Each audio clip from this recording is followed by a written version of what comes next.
Bom, pessoal, como eu ia falando, a gente hoje, quais são os nossos objetivos, né? Os nossos objetivos seriam fazer uma devolutiva das atividades que se venceram na última semana de agosto e passar para vocês o ponto 3. Em relação às atividades, eu ainda estou puxando o relatório, acho que amanhã eu termino de puxar o relatório, aí semana que vem eu lanço faltas de quem tiver falta. E, por favor, gente, não esqueçam de fazer essas atividades, inclusive as que venciam na sexta, a gente prorrogou para a segunda, devido à questão do falecimento do colega, né? Que eu sei que muita gente já tinha entregado antecipado, mas aí chegou na última hora, teve aquela notícia, né? E aí as pessoas ficam um pouco desorientadas e a gente prorrogou até segunda-feira dessa semana para que vocês pudessem entregar.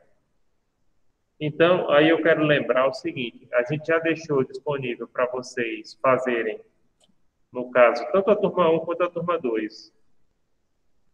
Vocês têm que fazer exercício de fixação e estudos dirigidos dos pontos 3 e 4. Vocês podem entregar até o dia 24 de setembro, né? Não deixem para a última hora, viu? Não deixem para a última hora. E a gente deixou o exercício complementar. Esse exercício complementar, o objetivo dele é compensar a carga horária, abonar excesso de faltas de quem está pendurado por faltas e compensar o excesso, né? E somar um ponto extra, né? Então, esse exercício está disponível. Esse exercício, gente, ele não se vence no dia 24, ele se vence no dia 1º de outubro, tá? Então, tem tempo mais do que suficiente para vocês fazerem. Então, essas atividades. Também tem a questão dos seminários, lembrando, seminários vocês escolhem se vão apresentar na primeira ou na segunda unidade, tá? Mas precisa fazer, viu? E aí, vocês já estudaram comigo, já me conhecem, e já devem ter notado que, geralmente, tem alguma dificuldade na minha disciplina quem não fez a maior número das atividades. Eu sei que vocês estão numa fase muito ocupada, todos nós, esse período é uma loucura, mas é necessário, pessoal, fazer essas atividades, viu? Então, aí eu peço aos colegas, eu peço aos representantes que deem essa forcinha, ressaltando ao pessoal para fazer essas atividades. Não deixem de fazer essas atividades, viu? Tanto pela questão da frequência, porque como as duas turmas, a imensa maioria está remota, aliás, acho que só é na turma 2 que ainda tem gente aqui no presencial, mesmo assim, não compareceu, é preciso que vocês façam essas atividades, porque são elas que vão comprovar aí a frequência de vocês, tá certo, pessoal? Então, hoje eu vou fazer essa devolutiva, agora no comecinho, e depois eu vou passar o ponto 3. Boa noite, Elizabeth. Vou passar o ponto 3. Boa noite, Gisele. Boa noite a todos e todas. Então, vou fazer a devolutiva do ponto 1 e ponto 2, dos exercícios de fixação. E aí, não esqueçam, pessoal, exercício de fixação, você ganha o meio ponto só por responder o exercício. Você não ganha por número de acertos, por isso que não sai a pontuação dele. Então, é importante garantir esses pontinhos, né? Isso aí já ajuda bastante. Anota que nos últimos, pronto, nesse período de pandemia, de regime híbrido, de regime remoto, o que eu tenho notado é o seguinte: mais de 50% da turma, 60% tiram 10. Porque a maioria dos colegas fazem os exercícios, né? Agora, por outro lado, tem ido para a final, ou até mesmo reprovado, quem não faz o maior número de exercícios possíveis. Pronto, eu vou fazer agora a devolutiva aqui. Olha se vocês estão conseguindo ver. Acho que sim, né? Caso vocês não estejam conseguindo ver, por favor, me avisem, mas eu acredito que sim. Então, vamos fazer aqui a devolutiva. Estamos sim, professor. Pronto, obrigado. Vamos pegar aqui o exercício de fixação do ponto 1, do 10º noturno 1. Pronto. Primeiramente, 71 pessoas fizeram, aliás, 71 tentativas, e a gente faz duas, né? Então, a maioria da turma fez, graças a Deus, estão de parabéns. E agora vamos comentar aqui as questões.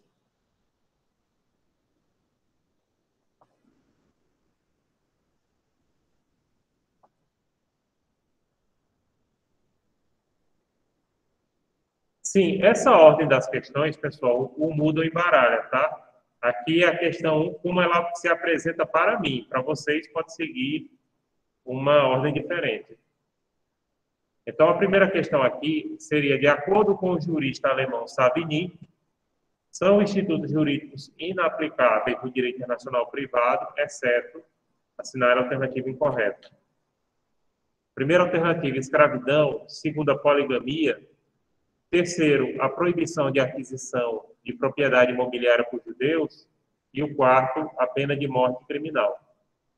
A alternativa correta aqui seria, ou seja, aquela que Savigny não elencou, é a pena de morte.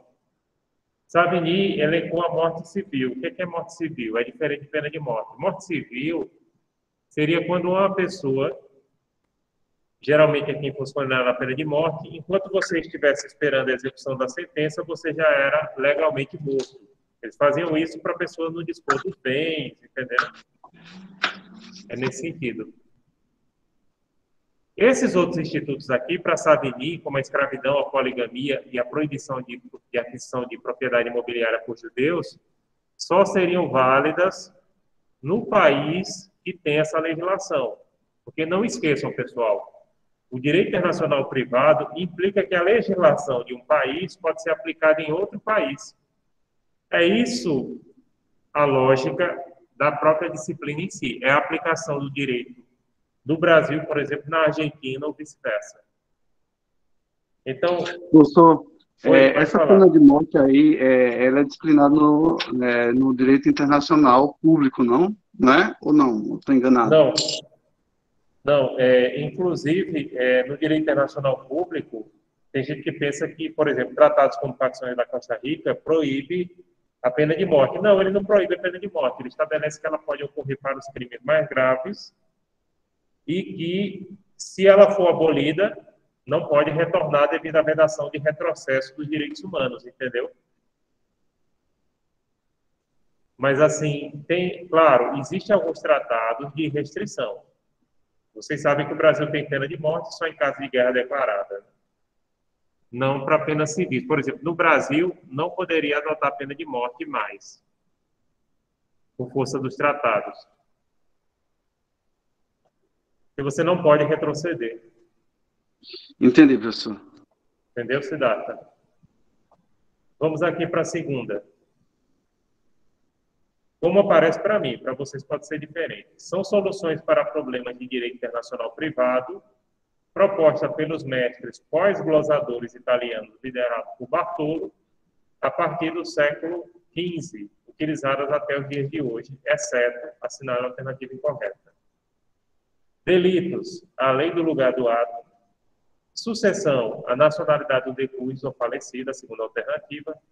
Terceira alternativa, contratos, lugar da celebração.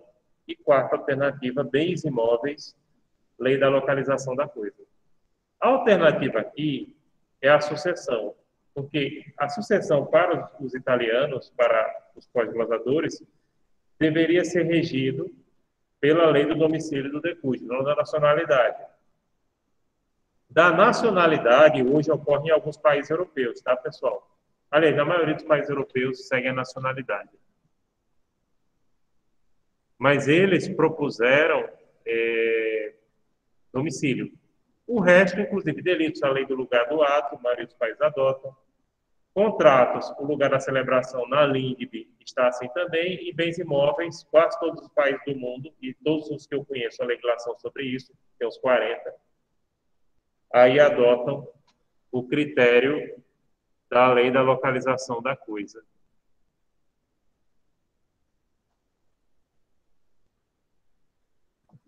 Pronto. Vamos ver a próxima questão aqui. Assinale a alternativa correta, terceira questão na minha ordem, né? Na minha ordem de visualização. Na de vocês, o Moodle pode embaralhar. Assinale a alternativa correta quanto ao período histórico no qual não existiam normas de direito internacional privado para a maioria dos pesquisadores da disciplina. Primeira alternativa, idade moderna. Segunda alternativa, idade contemporânea. Terceira alternativa, idade média. E quarta alternativa, antiguidade. Seria na antiguidade. A maioria dos autores dizem que não havia direito internacional privado na antiguidade porque a lei era territorial, ou seja, se aplicava somente no território que ela foi emitida. Então, como eu estou falando aqui, pessoal, a lógica do direito internacional privado é que a lei de um país pode ser aplicada em outro. A gente chama isso de extraterritorialidade.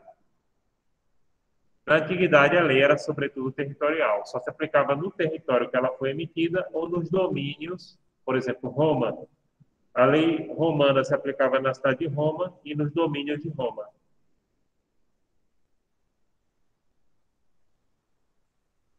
Quarta questão. Assinale a alternativa incorreta no tocante ao histórico do direito internacional privado. Na Bíblia, existem passagens simpáticas aos estrangeiros, determinando que estrangeiros não deveriam ser oprimidos na antiga Israel. Está correto, então não é essa. Na Roma antiga e na Grécia clássica, os direitos estrangeiros eram muito restritos. Correto, então não é essa. A partir da morte de Carlos Magno, terceira alternativa, no século IX, se restabelece a territorialidade durante o feudalismo, pois o senhor feudal, dentro de seu domínio, admitia somente a sua própria lei. Correto. E a quarta alternativa, na antiguidade, em regra geral, os estrangeiros não tinham direitos pela absoluta extraterritorialidade das leis. Não, é incorreto, porque seria pela absoluta territorialidade, não extraterritorialidade. Aí já seria uma contradição, né? Quinta questão. Assinale a alternativa correta no tocante ao conceito de direito internacional privado para Floresval Delongo.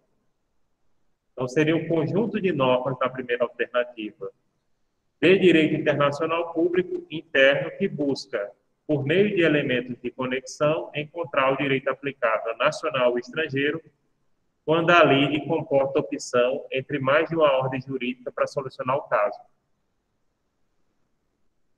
Conjunto de normas, segunda alternativa, de direito público externo que busca, por meio de elementos de conexão, encontrar o direito aplicável nacional ou estrangeiro quando a lei comporta opção entre mais de uma ordem jurídica para solucionar o caso.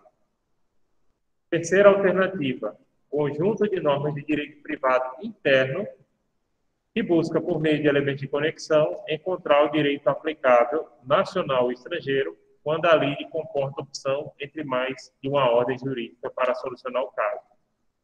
E quarta alternativa, conjunto de normas de direito privado externo que busca, por meio de elementos de conexão, encontrar o direito aplicável nacional ou estrangeiro quando a lei comporta opção entre mais de uma ordem jurídica para solucionar o caso. Aqui é a questão da natureza da norma, né? As normas de direito internacional privado, em regra, são normas de direito público interno, apesar do nome privado. Por quê? Porque o direito internacional privado, ele trabalha com a legislação dos países. É a sua principal fonte. Claro, ele também usa tratado, mas a principal fonte é a legislação. E a legislação, por exemplo, pega um Código Civil ou uma LINDB, que são importantes fontes do direito internacional privado. São normas de direito público interno. O que é privado aí é o interesse que essa norma, que é pública, regula, né?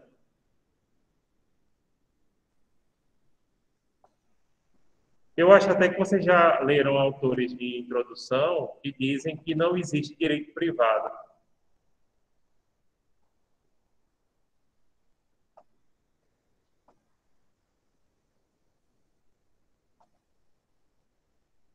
Porque o direito que vem do Estado é público, né?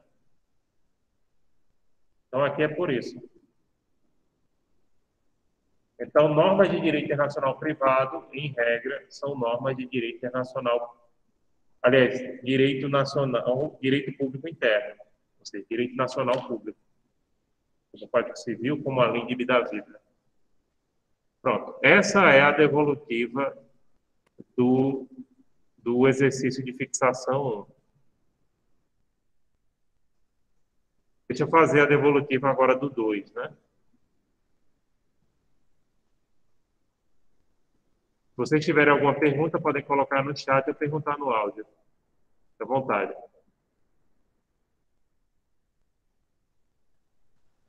Exercício de fixação. Isso aqui um pouquinho menos gente fez, né?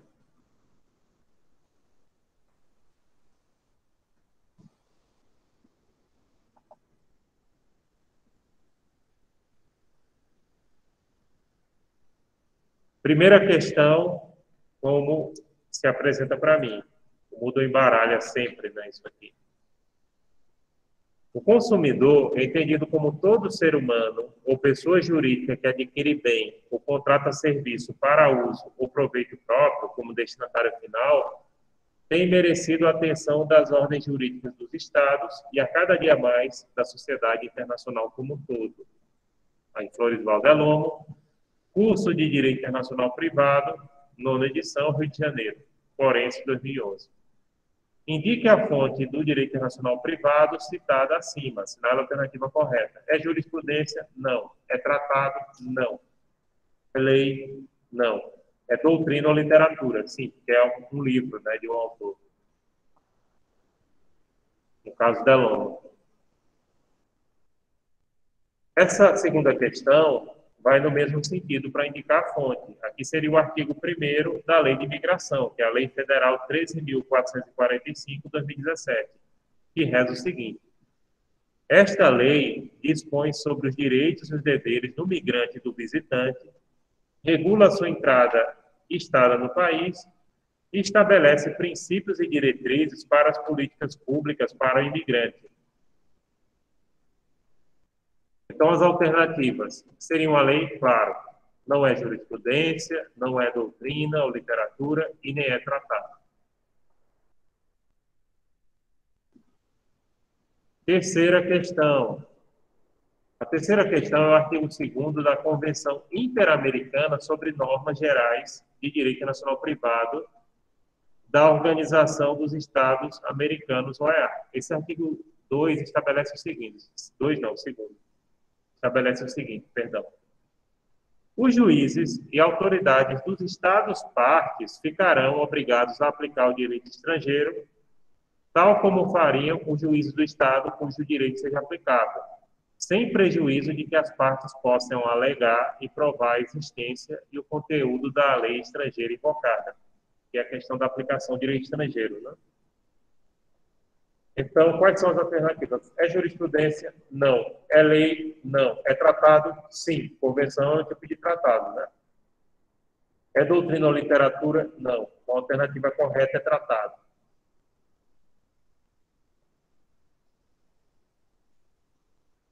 A quarta questão, conforme se apresenta aqui para mim, seria a seguinte: são fontes do direito internacional privado, exceto, assinar a alternativa incorreta. Tratados internacionais é fonte do direito internacional privado? Sim. Resoluções da ONU? Não. Lei? Sim. Jurisprudência? Sim. Então, a alternativa aqui seria resoluções da ONU, que são fonte do direito internacional público, não do privado. Tem fontes coincidentes, por exemplo, tratados, né? Já a lei seria fonte de privado, mas não de público. E as decisões de organizações internacionais, como as resoluções da ONU, é fonte de público, mas não de privado.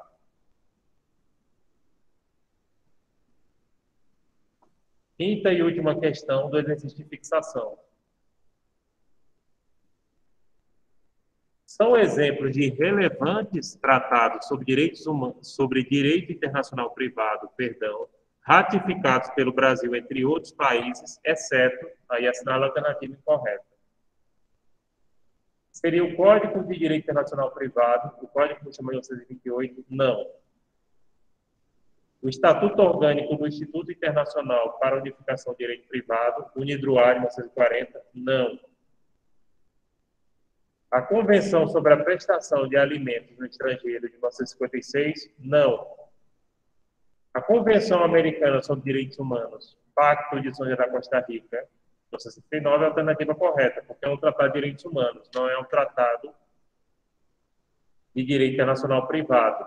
Não é alternativa aqui a ser escolhida. O resto são tratados ligados a direito internacional privado.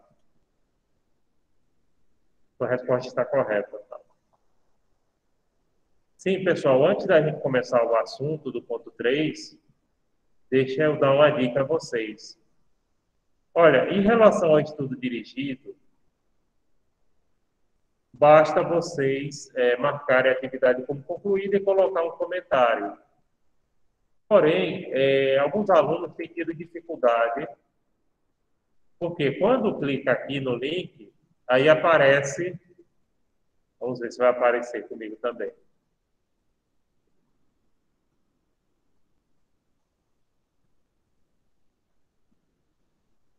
Aí aparece essa mensagem, vocês estão vendo aí. Para acessar a plataforma na minha biblioteca, por favor, ingresse novamente pelo sistema da sua universidade. Aí você tem que entrar no portal do aluno. No meu caso, é no portal corporativo, né? Eu tenho um login de professor. Alguém já fez alguma pergunta aqui? Pois não, Poliana, pode falar. Professor, nesse caso, a gente tem um link direto também pelo próprio Moodle. Tem um campozinho que você pode já entrar na biblioteca online por ele. Não precisa nem ir ao portal. Pronto. Agradeço essa lembrança. E outra questão também que eu quero mostrar para vocês é o seguinte. Pronto, aí eu entrei. No Moodle agora, pessoal, tem o link também daquelas plataformas de artigos e tudo mais, viu? Inclusive, eles colocaram lá no comecinho. Pronto, aí eu entrei. Eu fiz o login e entrei.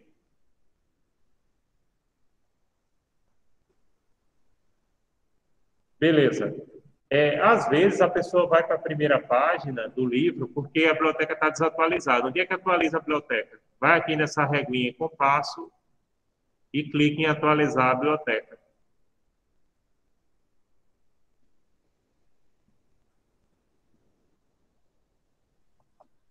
Estão vendo? Ó, na reguinha do compasso, atualizar a biblioteca. Então, cliquem aí. Ah, no caso, esse aí era o último livro que eu estava lendo, né? Controle Jurisdicional de Convencionalidade de Miles Waller.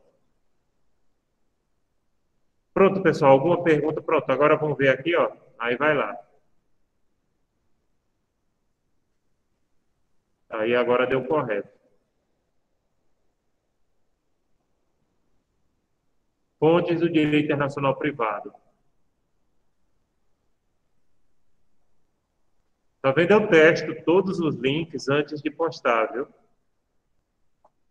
Então, se tiver algum problema no link, é o problema no seu acesso ou porque a sua biblioteca está desatualizada.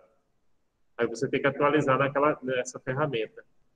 Sim, pessoal, no livro de Moswell, se vocês olharem agora para a tela, tem sempre um QR Code no começo de cada capítulo. Isso vai para um videozinho curto no YouTube que ele faz um resumo do assunto. É bem interessante.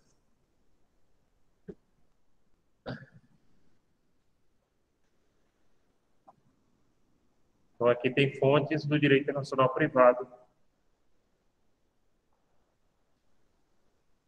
Sim, pessoal. Aí, deixa eu mostrar aquela ferramenta que a Poliana estava falando. Não sei se vocês viram.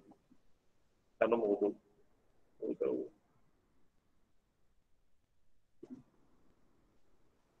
Pronto. Aqui tem os links rápidos, portal acadêmico, o repositório digital dos TCCs, a minha biblioteca.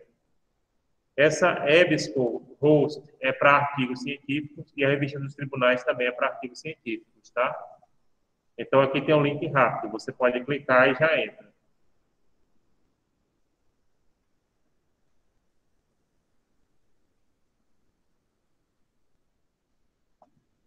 Pronto, eu mostrei aí. Obrigado, Poliana, por lembrar, viu?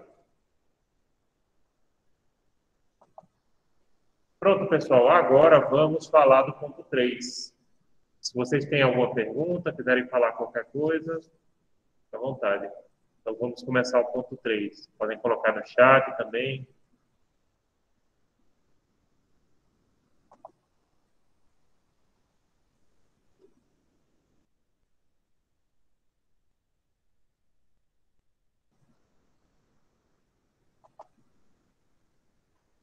Ponto 3. Lembrando que eu já deixei lá no Moodle, né? Os exercícios de fixação estudiados no ponto 3. Pois não, Poliana pode falar. Não. A Poliana levantou a mão de novo? Não. Alguém ia falar? Professor, Pois não.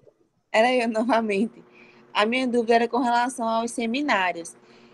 A gente estava em outro grupo, eu e meus colegas meus estavam em outro grupo para outra matéria, outra disciplina. E aí esse grupo deu certo e a gente estava com 9 pessoas. Aí a gente queria saber se poderia se inscrever para o seu seminário com essas 9, ou teria que respeitar o limite de 8. Respeitem um limite, porque tem só se sobrar, assim, se sobrar a pessoa que não tem outro grupo para encaixar, e falem comigo. Porque a gente já encaixou direitinho, né, o número de alunos, e a gente está com um problema em relação à questão do quantitativo, sabe? É para a segunda ou é para a primeira unidade? Esse grupo de 9, a menina já escolheu o tema, aí ela colocou para a segunda unidade. Pronto. Na segunda unidade, aí tem que ver, inclusive vocês têm esse acesso lá, se não está sobrando ninguém. Aliás, se não estiver sobrando, pode ficar, claro. A pessoa não é obrigada a fazer só, viu? Entendi. Mas falem comigo, tá? Tá certo. Vou colocar aqui. Ô, professor, aí no caso, na nota 1 não seria possível? Não, na primeira Só a unidade eu não vou possibilidade na permitir. nota 2, é? Oi? Só a Não, possibilidade assim, na não, prova 2? número a mais ou a menos, eu só permito na segunda unidade, tá? Porque aí eu vejo se faltou, não faltou, se tem gente faltando, se tem gente de fora, entendeu? A princípio é para respeitar aquele quantitativo, até porque tem um mínimo e um máximo de pessoas, Então, e o número de Compreendo. alunos diminuiu. Porque atualmente o nosso grupo, professor, está com 5 integrantes.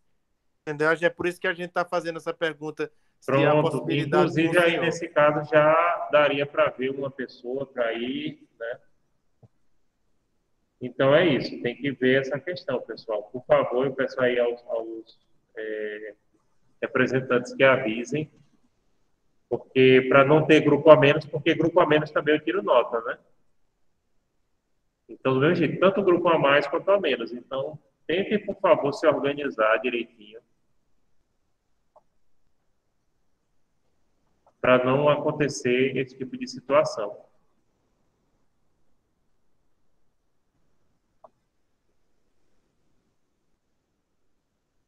Então, dão esse reforço, porque tem grupo aí faltando gente, tem outros grupos com excesso.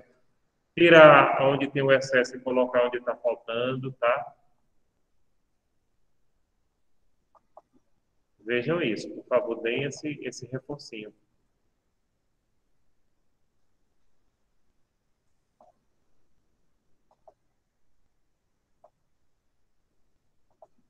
Pronto, vamos lá. Pessoal, o ponto 3 é curto, mas ele é extremamente importante. O ponto 3 seria teoria de qualificação. Esse é um dos assuntos mais importantes da nossa disciplina.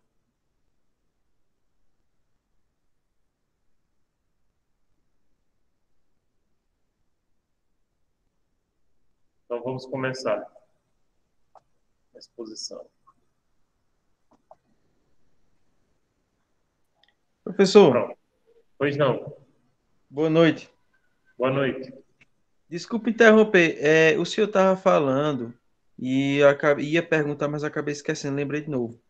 Aquela plataforma do exame da OAB, a faculdade está financiando, está pagando mais não? Porque quando eu fui entrar estava tudo bloqueado. As questões de Eu não seminário. sei se a instituição terminou. É uma bela pergunta. Depois eu posso até verificar isso, se foi renovado ou não.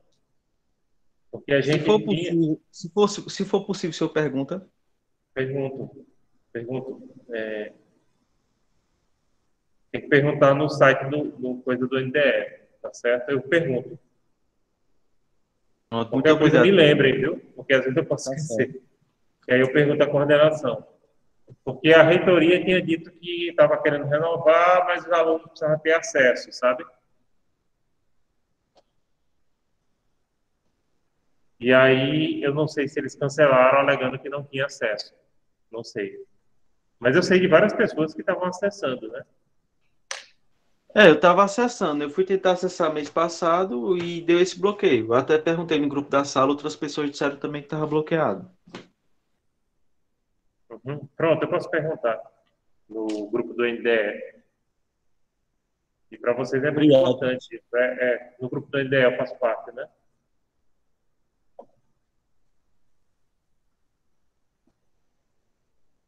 Bom, pessoal, o que seriam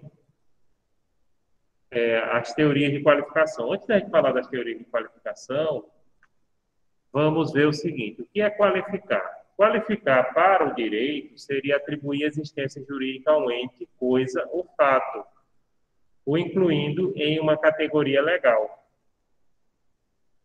Então, quando a gente faz a qualificação para o direito, você vai incluir esse ente, por exemplo, uma pessoa jurídica ou uma pessoa física, essa coisa, esse bem móvel ou bem imóvel.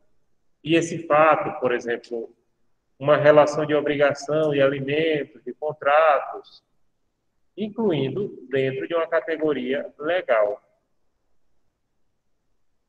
Então, isso é qualificar para o direito em termos gerais. A qualificação seria a operação pela qual o juiz, antes de decidir, verifica a que instituição jurídica corresponde aos fatos realmente provados. Então, através da qualificação, o juiz, né, nesse caso aqui, antes da decisão, ele vai analisar a qual instituição jurídica pertence os fatos que estão provados na lide, né?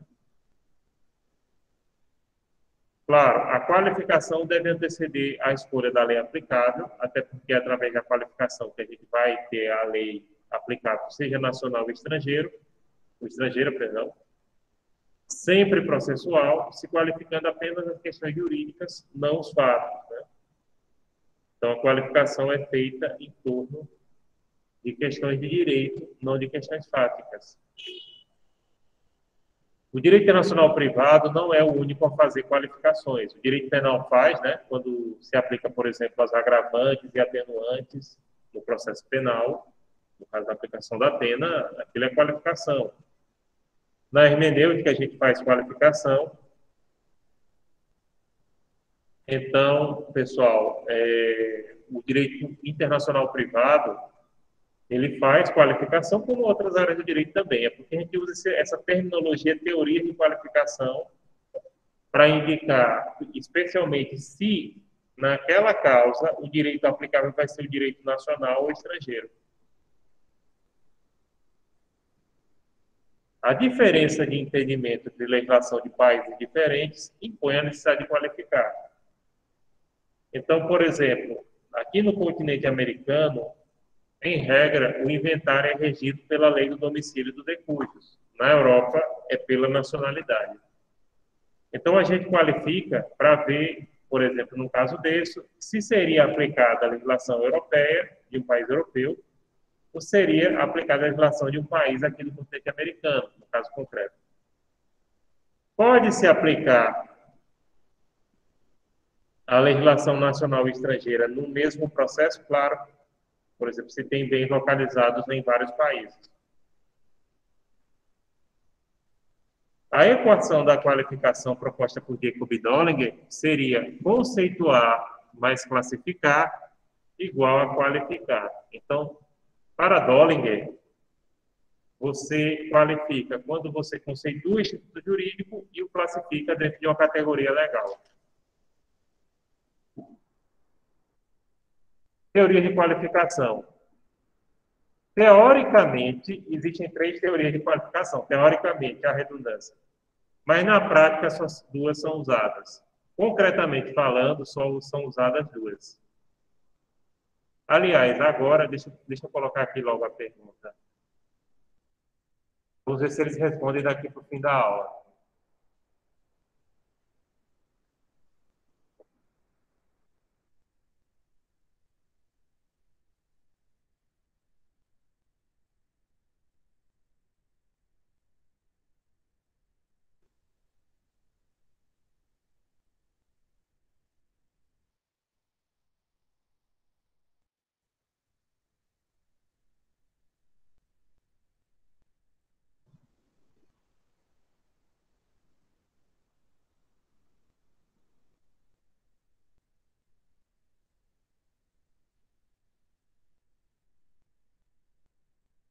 colocar aqui a pergunta para ver se ele responde. Sobre a plataforma da OAB, antes que eu me esqueça, porque estou com muita coisa. Vamos ver se sai. Alguém da coordenação responde agora. E aí eu já passo para vocês. Acho que já estão respondendo aqui, viu?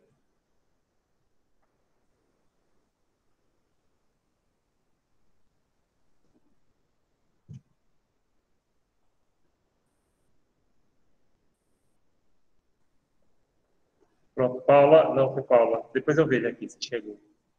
E a coordenação. Paula disse que também perguntaram a ela. Aí vamos ver se alguém da coordenação se manifesta. Aí eu passo já para vocês a informação.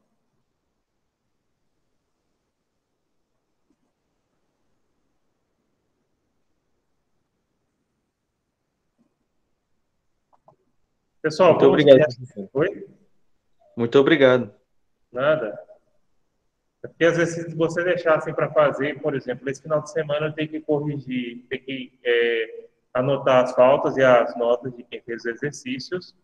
Já comecei e tenho que corrigir uma dissertação de mestrado de um aluno do Minter, que é o mestrado que a gente tem aqui junto com a Católica. Tem 120 páginas para ler da dissertação. Aí pode ser que eu me esqueça.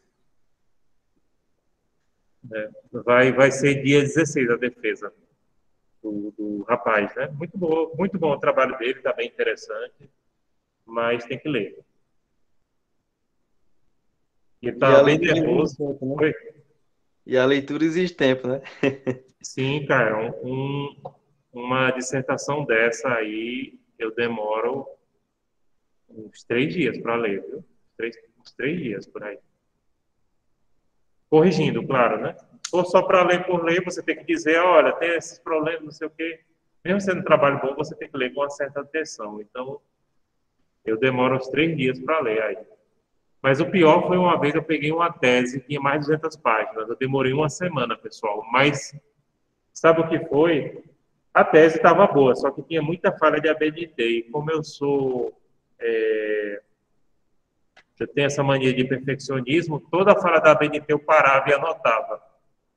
Mas eu não falei na banca, não. Eu mandei para o rapaz. Eu disse, olha, o seu TCC tem muita falha... Seu TCC não, a sua tese de doutorado tem muita falha de ABNT. Mande corrigir. Né? Que eu anotei aqui, eu disse lá o número. Anotei X número, mas não falei assim. Porque tem gente que chega na banca de doutorado e diz 1 a 1. Né? A banca de doutorado geralmente dura uma tarde todinha, né? São 5 avaliadores. O conteúdo estava bom, mas as falhas da ABNT...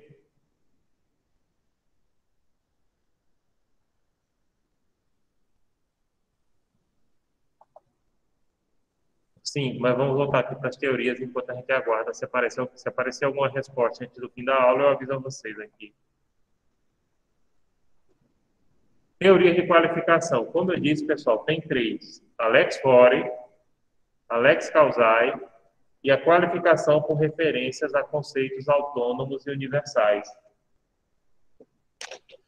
Lex Fori seria o seguinte: a solução para os conflitos é aplicar a lei do foro. Lex fori em latim significa lei do foro, devendo o julgador aplicar sua própria lei. Perdão. É defendida por Kant, em 1891, e Bartan, em 1897. Na Lex fori, que é a regra da maioria dos países, inclusive do Brasil, o juiz, numa causa de direito internacional privado, aplica a sua própria lei. Obviamente que essa é a regra, porque sempre se dá preferência para que o juiz aplique a legislação do seu país, que é a legislação que ele conhece, né? Aí o motivo é óbvio. Lex causae ou cause, vocês que são latinistas, quiserem me corrigir a pronúncia. Então, a opção por aplicar a lei estrangeira aventada na ação, a lei material ou a lei da causa, que é isso que significa literalmente, né? Ela é proposta por Depagny em 1998 e defendida por Wolff. Pessoal, a lex causae é quando o juiz, numa causa de direito internacional privado, aplica a lei estrangeira.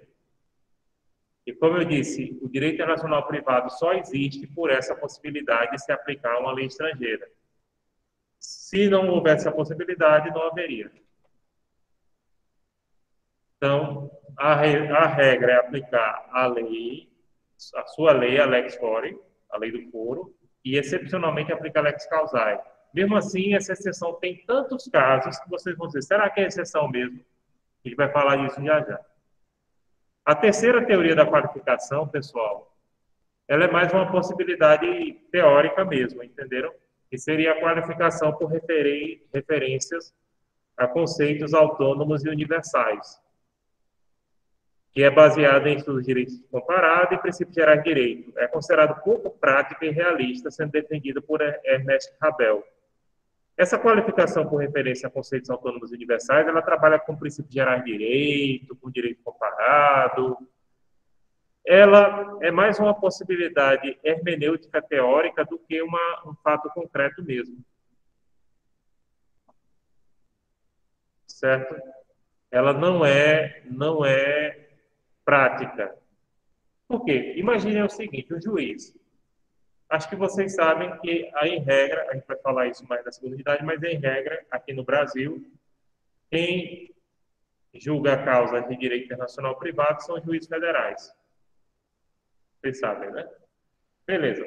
O juiz federal, concretamente falando, naquela causa, numa causa A, ele vai aplicar ou o direito brasileiro, que seria a lex fori, o seu direito, ou vai aplicar o direito estrangeiro.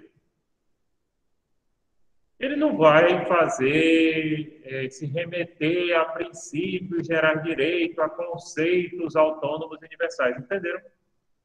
Então, o que eu digo é o seguinte, nas provas, utilizem ou lex fori ou lex causae. É isso que interessa. E, concretamente, é isso que ocorre, né?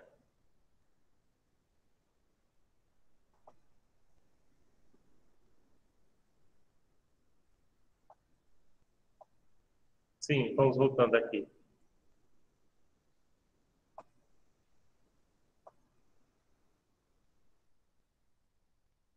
Na doutrina brasileira, predomina a qualificação pelo lex fori.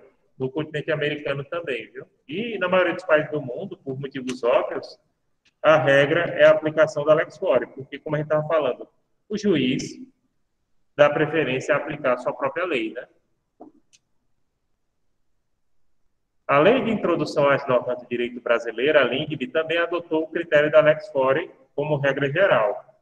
Salvo seus artigos 8º e 9º, pronto, aqui é exceção, presta atenção. Relativa a bens e obrigações que seguem a lex causae. Aí vocês podem pensar, professor, se o senhor está dizendo que bens e obrigações ficam de fora, pode aplicar a lex causae, ou seja, direito estrangeiro.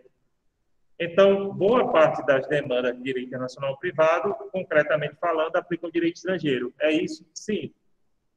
Porque nas relações, isso não significa que toda relação que envolva bens, obrigações, por exemplo, uma obrigação alimentar, um contrato, vai se aplicar o direito estrangeiro. Claro, pode ser aplicado a lex fori. Mas são situações que a própria LINDB excetua e permite a aplicação de norma estrangeira. E aí você diz, olha, boa parte das demandas nessa área são bens e obrigações. Sim, bens imóveis, móveis, alimentos, contratos. Inclusive, no caso de contratos, se for contrato empresarial, importação e exportação, não é nem aplicada a lei do Estado, viu? São aplicadas as normas da Câmara Internacional de Comércio, ICC, e ali geralmente vai para a arbitragem. No comércio internacional, gente, a principal forma de resolução de conflitos é a arbitragem. Não é o judiciário. Pelas vantagens que vocês já estudaram da arbitragem, né? O sigilo, a rapidez, o tecnicismo, né? Você ter profissionais ali de comércio exterior, não um juiz federal ou um juiz estadual, nesse caso seria o federal, né? Agora, pode ocorrer execução, sim, a execução. Aí, nesse caso, por exemplo, uma causa de comércio internacional foi resolvida por arbitragem. Se reconhece sentença arbitral aqui no Brasil e executa na Justiça Federal. Aí é que entra o judiciário, entenderam?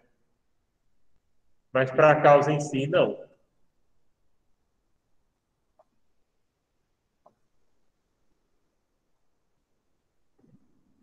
Então, pessoal, se eu vou dizer, isso é uma exceção que, dependendo do contexto, pode ser uma regra. Sim, é exatamente isso que acontece.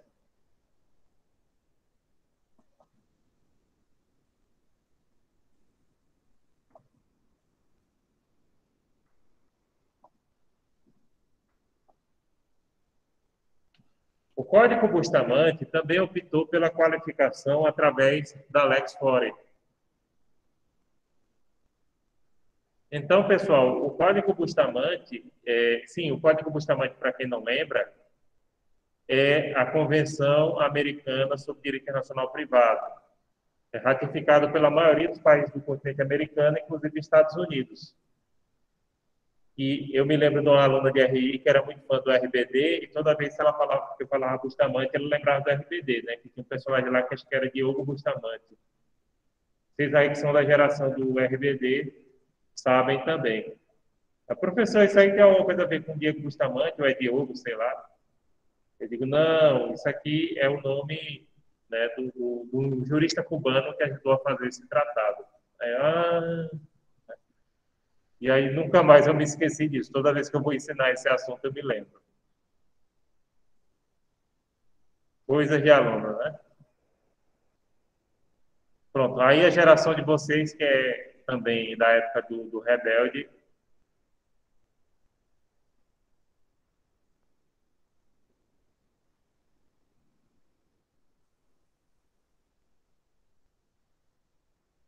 a minha geração é outra.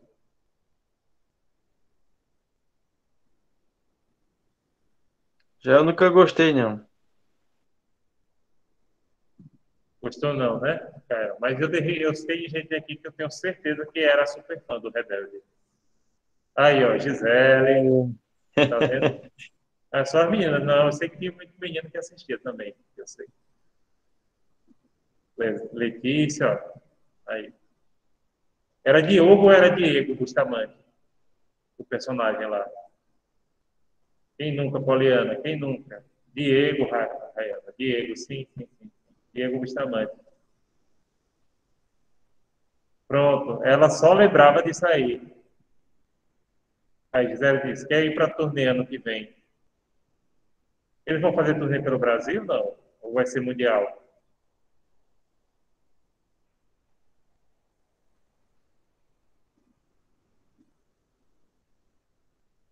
Eu já falei para você, eu já fui na Cidade do México, né? Um dos melhores lugares que eu já visitei.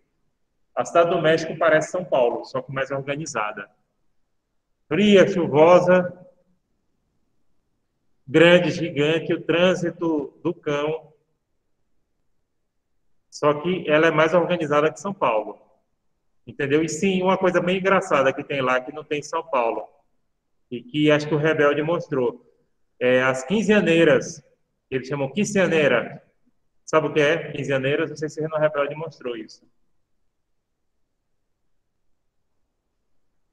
E você vê cheio na cidade, principalmente sábado. Quinzeaneiras é o seguinte, as meninas que fazem 15 anos, elas alugam limusine, alugam um bocado de coisa e saem na Cidade do México, passeando de carro, tirando foto nas áreas de monumentos e vestida de debutante, sabe?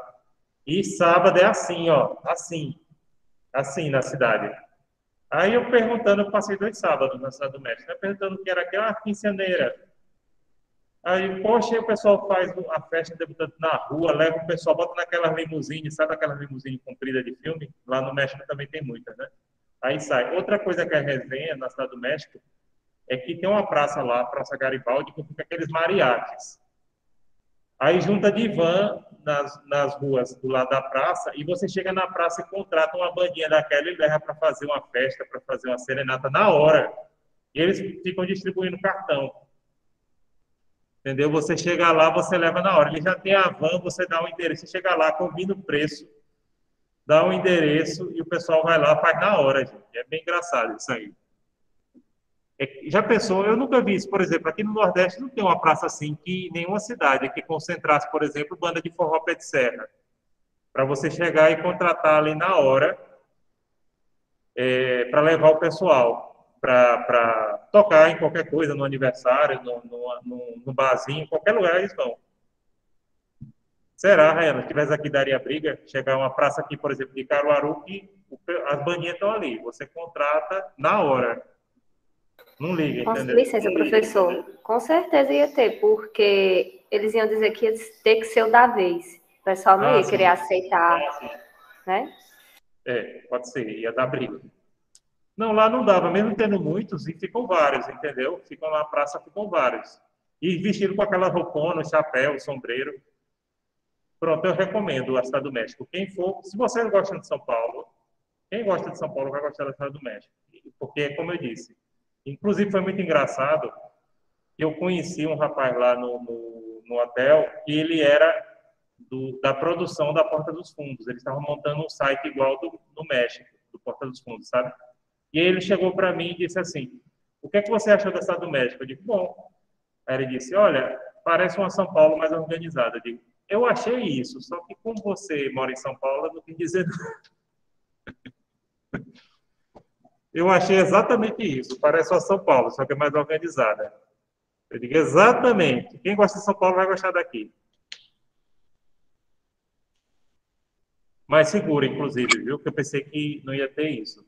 Lá é seguro. O senhor foi para a Basílica de Guadalupe, não? Com certeza. Fui lá uns 3 dias, rezei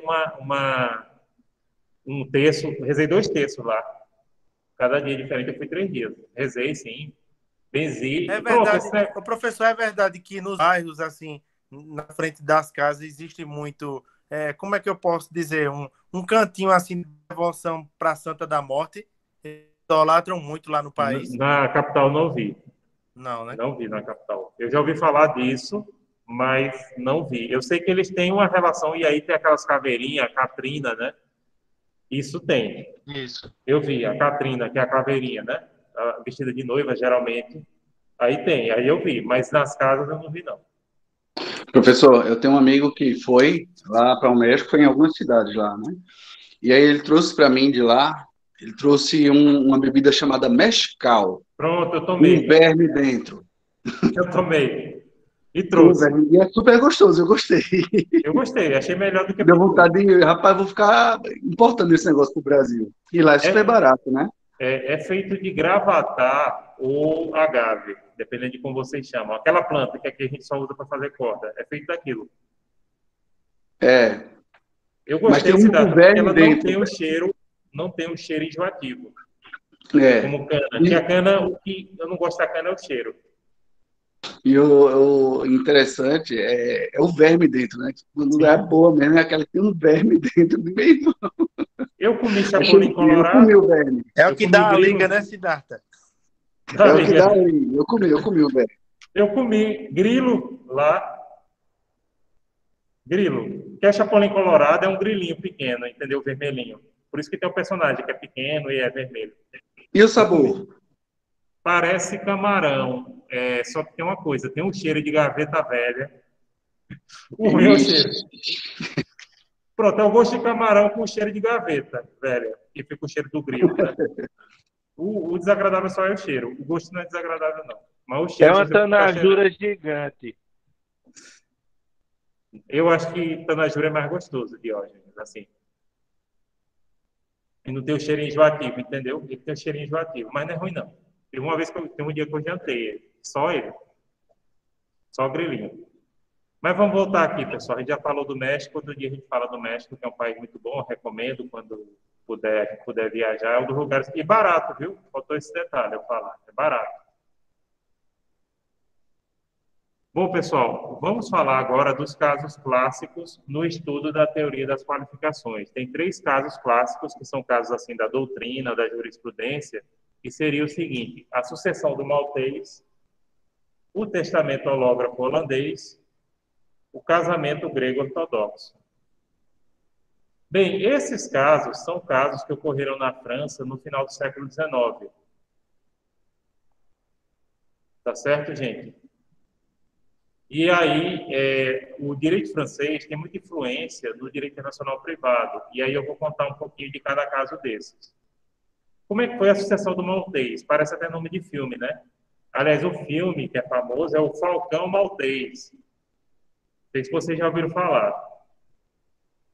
Com Humphrey Bogart. É um filme da década de 40. Aquele filme noir, sabe? Aquele filme de detetive, meio sombrio. É o Falcão Maltês. Passava na Globo, na madrugada. Quando eu era adolescente, eu assistia essas coisas. Sim, a sucessão do Maltês seria o seguinte: um casal da Ilha de Malta, para quem não sabe, a Ilha de Malta é um país, é um arquipélago, né, um país insular, que fica entre a Itália e o norte da África. Hoje em dia é membro da União Europeia. E esse casal de Malta foi para a Argélia. Naquele tempo, a Argélia era colônia francesa e se aplicava a legislação da França lá. E o cônjuge do sexo masculino morreu e deixou muitos bens. Aí o que acontece? Se fosse aplicar a lei francesa, por ser a Argélia colônia francesa, a herança ia toda para o Estado francês. Mas se fosse aplicada a lei de Malta, a coitada da viúva ia ficar com um quarto dos bens. Aí o que acontece? Bartan, que era professor de Direito Internacional Privado e advogado, defendeu ela. E, nesse caso, ele levantou a tese que, em relação ao inventário dos bens do casal, seguiria a lei do primeiro domicílio do casal, que, nesse caso, seria a lei de Malta. Aí a causa foi julgada procedente, gerou jurisprudência, e a coitada da viúva pode ficar com um quarto dos bens. Testamento hológrafo holandês. Testamento hológrafo, esse termo é pouco usado no Brasil, mas é correto. Testamento hológrafo é simplesmente testamento particular.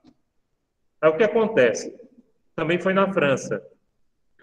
O sujeito dos Países Baixos, que a gente chama de Holanda, mas tecnicamente, pessoal, chamar a Holanda de Países Baixos é igual chamar o Reino Unido de Inglaterra, é só uma parte. A Holanda é só uma das províncias dos Países Baixos. Tem a Zelândia, que é a velha Zelândia, tem a Frísia. Inclusive, a Holanda tem a Holanda do Norte e a Holanda do Sul. Pra vocês terem ideia. Pronto.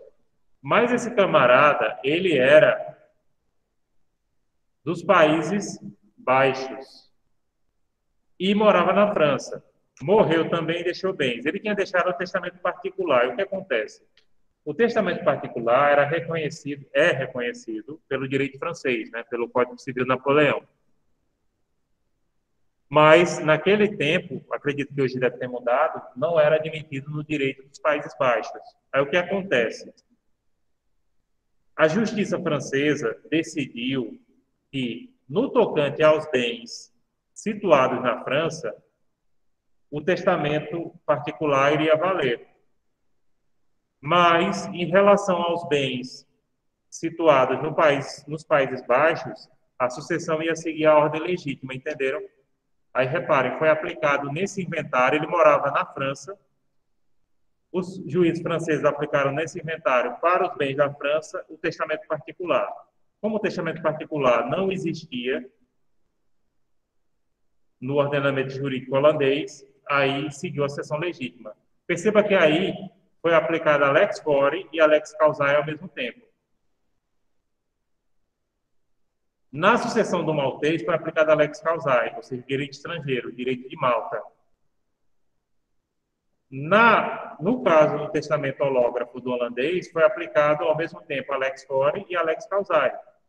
Lex Fori para os bens situados na França e Lex Causae para os bens situados nos Países Baixos ou na Holanda. Entenderam? Terceiro caso, o casamento grego ortodoxo. Parece nome de filme também. Esse caso aqui da jurisprudência, né? Pronto, também ocorreu na França o seguinte: um cidadão grego, final do século XIX, casou com uma cidadã francesa. Nesse tempo, a Grécia era um estado confessional. Eu não sei se vocês sabem o que é estado confessional. Estado confessional é aquele que tem uma religião oficial, como foi o Brasil até a República, né? Vocês sabem que o Brasil era oficialmente católico até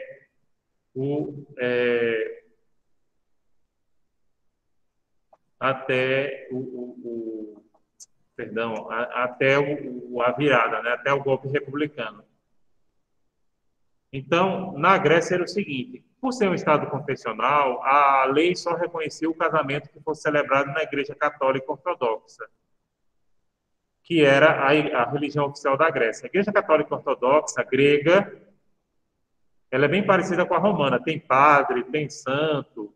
O que diferencia, a principal diferença, tem algumas diferenças, mas a principal é que eles não aceitam a autoridade do Papa. E aí um detalhe, não é toda igreja ortodoxa que não aceita a autoridade papal, algumas sim, mas a grega não. A grega, a russa não, acho que a etíope também não, né? Eles têm os patriarcas deles, né? Que é chamada a autoridade deles, mas não tem papa. E não aceita o Papa de Roma. Sim, mas o que interessa aqui é o seguinte.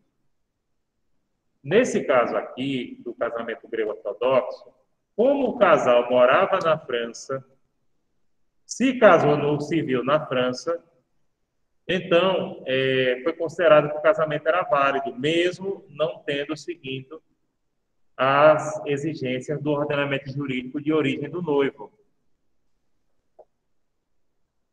Certo? Por quê? Porque o casal residia na França e porque casaram na França, aonde o casamento civil era válido. E a ação, né, não sei se foi a ação de inventário, agora estou esquecido, correu na França. Então aí foi aplicada a Lex Fori.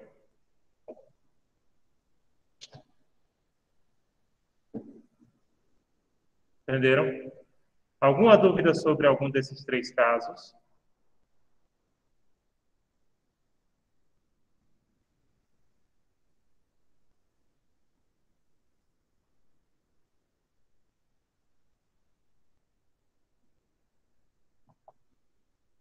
Pronto, perfeito. Alguém não tem dúvida? Deu para entender os casos?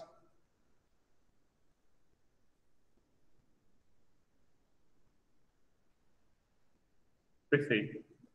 E para a gente encerrar o assunto, pessoal, vamos falar das questões prévias, né? Questões prévias são aquelas questões... Pronto, questões prévias seria o seguinte. São situações que surgem em tese após a qualificação, mas que devem ser resolvidas antes da solução do caso concreto. A questão prévia é difícil o conceito, mas o exemplo é fácil. Como assim? Pessoal, imaginem o seguinte.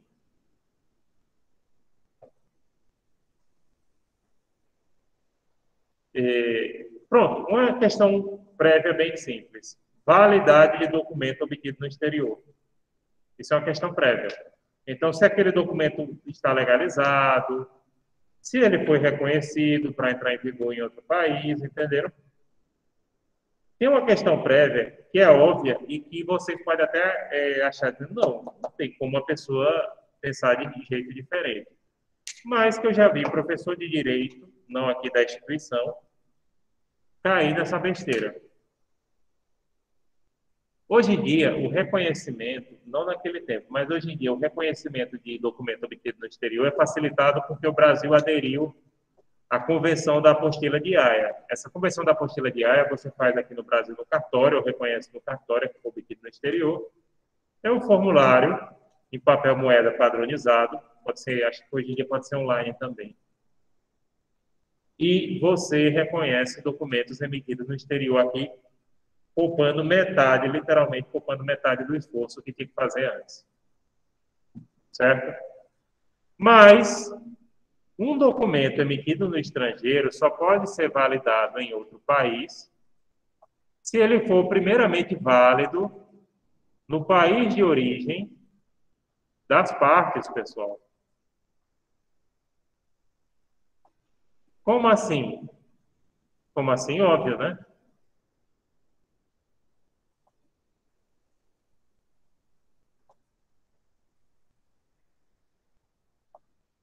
Qualquer documento só pode, para ser válido no exterior, primeiro tem que ser válido no país que o emitiu. Pronto, deixa eu contar uma historinha aqui rápido para vocês. Né? Deixa eu contar uma historinha rápida para vocês. Há uns 10 anos atrás, mais ou menos, estava na moda fazer doutorado na Argentina. Muita gente foi fazer. E na Argentina tem boas instituições para fazer doutorado, para fazer mestrado. Por exemplo, a Universidade de Buenos Aires, que é federal, a Universidade Católica Argentina, que é da Igreja Católica, duas instituições muito boas, vale a pena estudar, sim, eles têm uma tradição muito boa no direito, né? Enfim, mas tinha uma outra instituição na Argentina, que eu não vou dizer o nome, até para não ficar gravado e não gerar dano, etc., que estava oferecendo um doutorado de férias para brasileiros que não seria válido, perdão, na Argentina.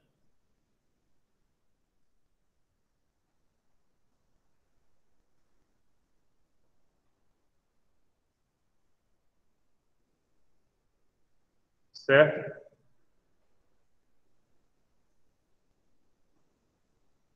Só seria válido no Brasil. E aí, pessoal, uma colega de outra instituição que eu trabalhava disse: eu vou fazer doutorado na Argentina.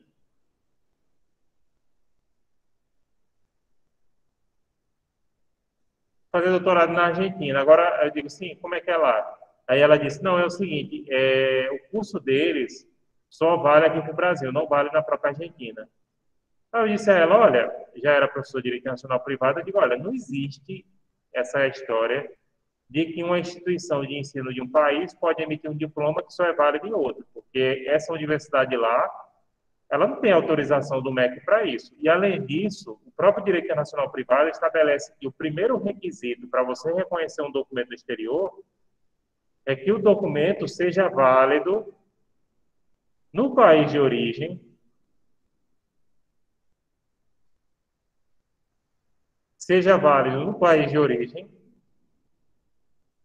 que emitiu o documento, entendeu?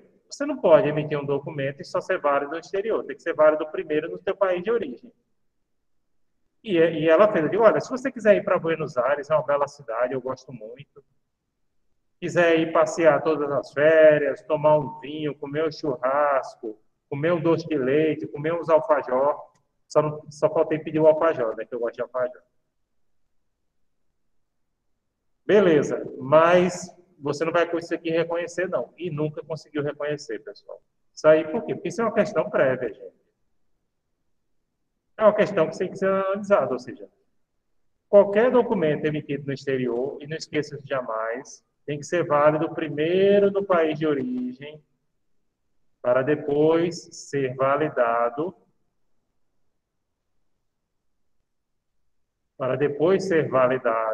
no estrangeiro, tá? Professor, Hoje em dia... Oi, pode falar. a gente falar, lembra cara. do que o senhor falou no período passado também. Acredito que foi período passado e acho que nesse também, sobre a questão das decisões, da homologação do STF sobre decisões do exterior para ter validade aqui, STJ, né? no caso, hoje. STJ, que tem que ter validade justamente no país que saiu, né? Senão, se desde a origem não vale, aqui é que não vai valer mesmo. Exatamente. Aqui não vai valer mesmo. Ela perdeu dinheiro, né? No máximo ganhou as viagens, que foi todos 6 meses, né? Fazer lá. Então, isso não existe. Mas, como eu estou dizendo, pessoal, não é toda a instituição argentina que... Isso aí é um caso de uma universidade lá de Buenos Aires, que é bem caça-níquel. Não vou dizer o nome. Mas as duas que eu recomendo lá em Buenos Aires são principalmente a Universidade de Buenos Aires, a UBA, que é federal, né? E a Universidade Católica Argentina. Também tem uma universidade muito boa em Rosário, que é uma das mais velhas da América Latina, que acho que funciona antes da independência da Argentina, ela já era... Deixa eu olhar aqui a Universidade de Rosário, qual foi o ano. Eu acho que era do século XVIII. Foi? Professor, esse diploma aí era o mesmo que essa universidade, é a mesma que aquele Decotelli fez, foi? A quem fez? Decotelli, Não sei, que não. tentou ser o ministro da Educação. Não sei se ele fez isso, se ele fez essa lá. Mas parece também que ele não terminou, né? Não concluiu o Sim, não doutorado sei desse se pessoal. foi essa. Se foi essa, ele não podia reconhecer. Depois eu vou pesquisar.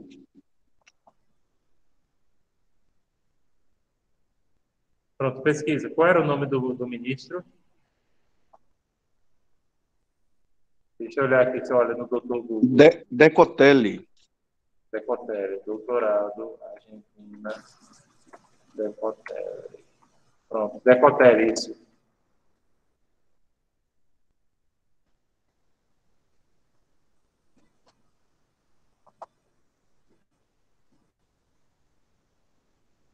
Sim, sim, deixa eu dar uma olhada aqui. Não, essa do Rosário, não, a do Rosário é boa. A dele é a Universidade Nacional do Rosário, é boa, viu, gente? Essa é boa, é séria. Ele é que não concluiu.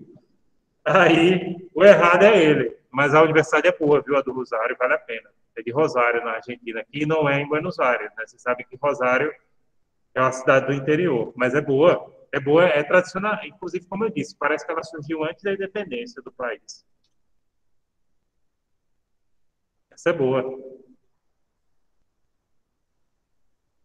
Inclusive, teve gente que já estudou lá que me falou que a vantagem de Rosário é porque Rosário é mais barata que Buenos Aires e o pessoal do interior da Argentina é bem mais simpático do que o da capital. Apesar que, graças a Deus, nunca tive problema com o argentino, não. Já fui 3 vezes lá, sempre fui bem recebido e sempre quando eu encontro argentino fora do Brasil, eu sempre me dou bem com ele, não tenho problema nenhum. Mas todo mundo que vai diz, não, se você acha, é feito Lisboa, né? O pessoal é mais chato do que o pessoal do interior, o pessoal da capital, né? Na França também só ocorrem 3 países que é assim, o povo da capital geralmente, inclusive o próprio povo do país fala, são mais chatos do que o povo do interior, são menos simpáticos, menos receptivos, sabe? Portugal, Argentina e França.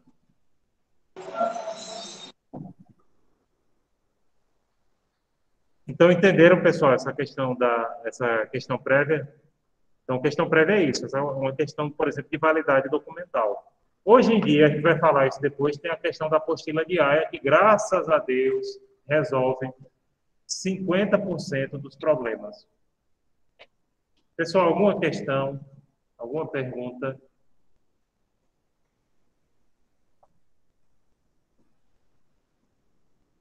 Talvez, Siddhartha. Eu acho que pode ter sido por isso que ele não concluiu, né? Por ser uma universidade mais exigente. Mas tem uma coisa, na Argentina, pessoal, eles não têm prazo, como aqui no Brasil. Aqui no Brasil, o prazo é mais apertado. Na Argentina,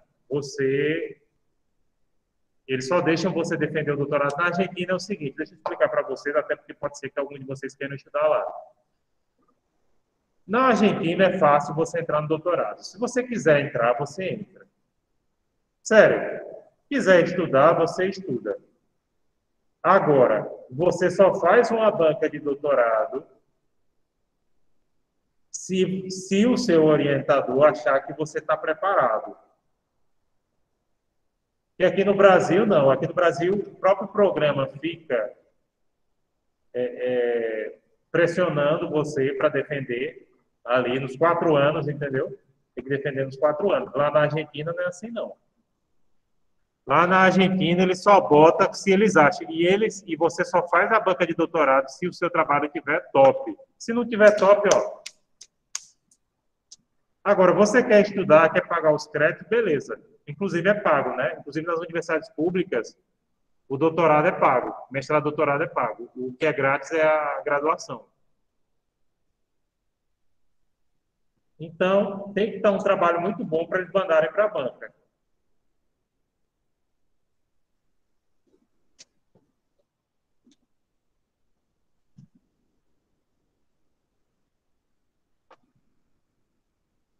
Entendeu, pessoal? Vale a pena? Vale, mas tem que ter esse cuidado. Ou seja, até estava conversando com um professor argentino, ele disse, olha, na Argentina é fácil entrar no doutorado, difícil é sair. Aqui no Brasil, não. É o contrário, é difícil entrar, porque geralmente tem 2 vagas por cada linha, mas para sair é mais fácil, porque o próprio programa não quer reprovar, entendeu? Para dizer a verdade. Você apanha na banca de doutorado, pronto. Se forem para a banca de doutorado, você vê o cara apanhar. Apanha, apanha, apanha, e eles passam você. Só se tiver muito ruim para reprovar. Do contrário, eles passam. Não, tranquilo. Se tiver mais ou menos o trabalho, vai tranquilo. Então, na Argentina tem esse aspecto que é bem interessante.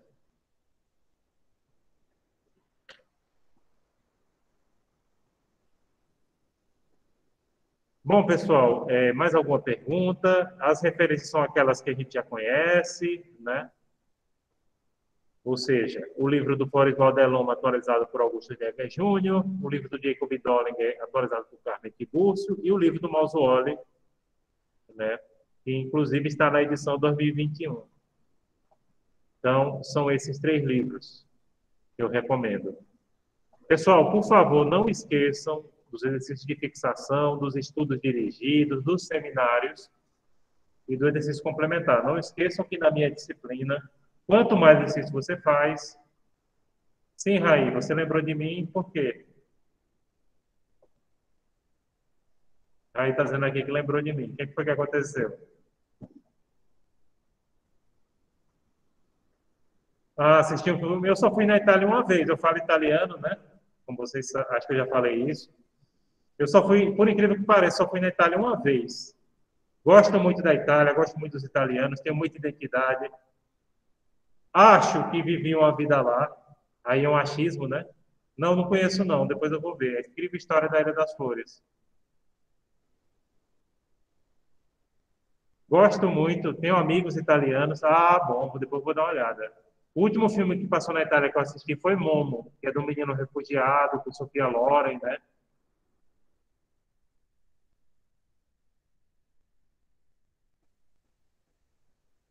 Esse aqui acho que é bem interessante. Eu estou vendo aqui. Acho que eu vou assistir. A Itália é muito legal, é um país assim muito bom, tem uma identidade muito grande com os italianos, né? Então vou assistir, Raí. Valeu pela indicação. Itália. O meu vinho preferido aqui antes, é um vinho italiano, né? Para quem não sabe. O vinho preferido seco, porque se for doce é pouco.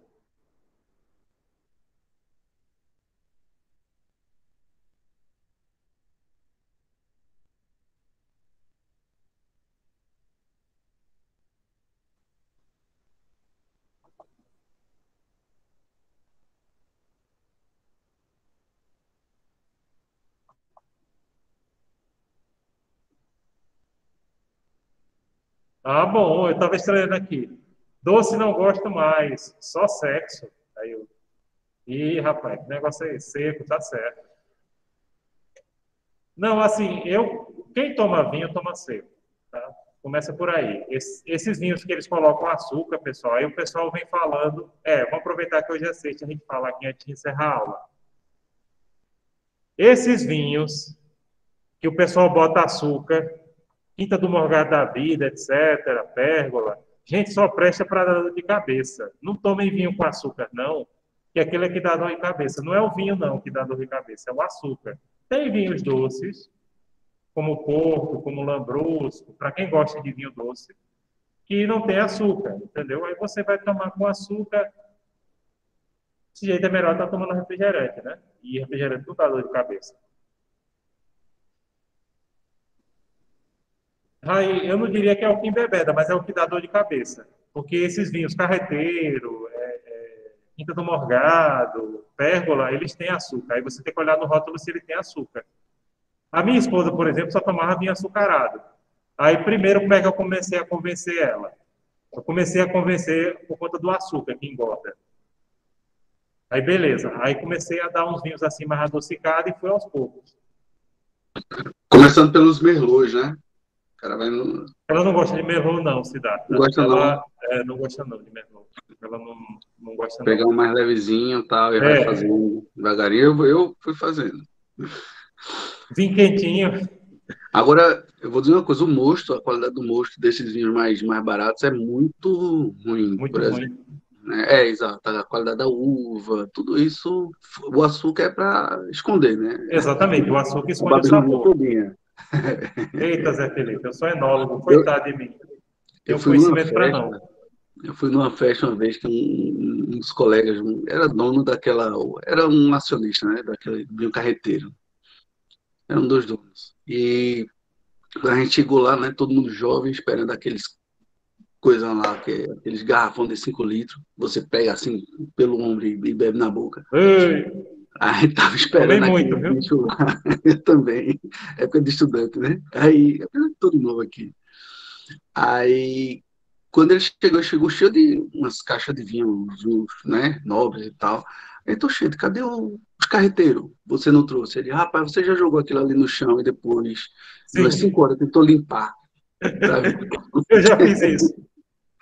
Não sai nunca mais. Eu já fiz Onde, isso. onde É foi? só o que suco, é só o pó do que suco. É, É o corante, que fica o corante. Se você deixar ele e deixar lá secar, quando você passa é o corante. Eita, Raí, para eu cozinhar para todo mundo, tirar gosto acabou. italiano, tá difícil, viu? Para eu cozinhar para as duas turmas. Ai, ai. Já pensou? Eu cozinho sim, eu sei cozinhar. Mas é um desafio, viu? Até gostaria, teoricamente. Pessoal, a conversa tá boa, mas já vai dar 8h30. Acho que a gente vai ficando por aqui. Não, tô entendendo. Beleza, aí. Tranquilo. Eu vou assistir depois desse filme que você indicou. Pessoal, boa noite, bom final de semana, bom feriado. Cuidado aí vocês que vão viajar, né? Se cuidem, porque a situação está complicadinha ainda, não está tão normal quanto muita gente está pensando. Mas a gente vai prosseguindo com fé e Boa noite, esperança. professor. Boa noite vocês, obrigado pela presença de vocês e até a próxima, pessoal. Qualquer coisa, entre em contato. A coordenação ainda não respondeu, por isso que eu não falei.